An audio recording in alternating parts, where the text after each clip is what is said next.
దీపారాధన చేసేటప్పుడు నూనెతో వెలిగించిన దీపం కన్నా నెయ్యితో వెలిగించే దీపానికి ఎక్కువ ప్రాధాన్యత ఉందని నమ్ముతారు. నూనె దీపంతో పోలిస్తే చుట్టుపక్కల వాతావరణంలో ఉన్న సాత్విక ప్రకంపనలను ఆకర్షించే గుణాలు నెయ్యి దీపానికి ఎక్కువగా ఉంటాయి. నూనె దీపపు ప్రకంపనలు గరిష్టంగా 1 మీటర్ వరకు వ్యాప్తిస్తే నెయ్యి దీపపు ప్రకంపనలు స్వర్గం వరకు ప్రాప్తిస్తాయని ఆధ్యాత్మిక శాస్త్రం చెబుతోంది.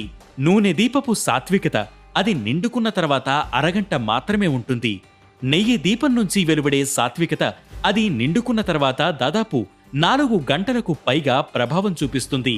ఆధ్యాత్మిక శాస్త్రం ప్రకారం మనిషిలో అన్నమయ కోసం అంటే శరీరం, ప్రాణమయ కోసం అంటే పంచ ప్రాణాలకు కీలకమైన గాలి మూలకం, మనోమయ కోసం అంటే మనస్సు, విజ్ఞానమయ కోసం అంటే బుద్ధి అనే కోశాలు ఉంటాయి.